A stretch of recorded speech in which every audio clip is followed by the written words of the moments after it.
So, I've been in the construction industry for over 20 years. And over the evolution of my career, I have to constantly remind myself that in construction, we build things. We create buildings that we live in and that we work in and play in, as well as infrastructure that supports our daily lives. Now, for over 100 years, we had one consistent medium for communicating how to design and build buildings. And over 100 years ago, when the modern construction era, began, it was a wild west. It wasn't consistent. There weren't easy, standards that everybody followed. There weren't consistent building codes. And so trades, as well as the design community and the architectural community, had to come up with standards and basically protocols for communicating how to design and build buildings. And ultimately, on top of that, we had these technologies such as the telephone for the longest time to communicate issues beyond just what the drawings had, especially when you had a fluid change or something happened out on the job site.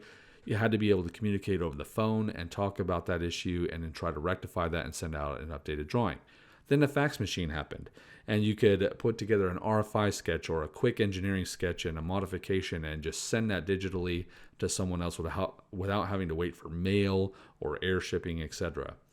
Then the 90s happened, and that got expanded beyond the fax, where email could digitally transfer things like Word documents, Excel spreadsheets, PDFs, which were a standard digital way of communicating drawing information.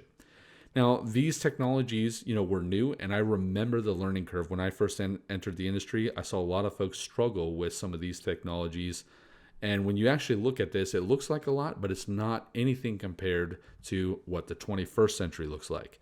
We're here in 2022, and there are so many different software and hardware companies, file formats, and vendors that are supplying solutions in the construction industry that it's very overwhelming.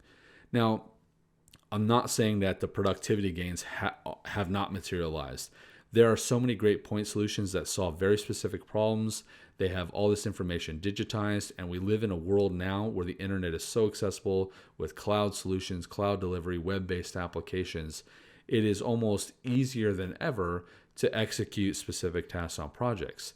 Where the challenge comes in is that there are so many different solutions and not a standard mechanism of delivery or presenting information in the industry anymore, that it almost takes 7 different solutions that you have to become a master of to execute the same task when you're working on construction projects these days. And so what I like to tell people is that, hey, I understand, I've been there. I am a construction technology guy. I've made my career around construction tech and software. And I also understand what it's like to be under the heat of executing a project, getting things done, customers asking you to make this happen, deliver it in this format, and you're trying to figure out, how do I do that when I am just trying to get through and keep my head above water on the project. So if you're struggling with construction technology implementation and you're looking for how to piece together all the different point solutions that are out there to a best workflow that fits your organization, reach out to me. Again, my name is Chris Keyack, been in the industry for over 20 years, been through this complete workflow from both the vendor side and in the industry working on projects, and I'd be glad to help you out.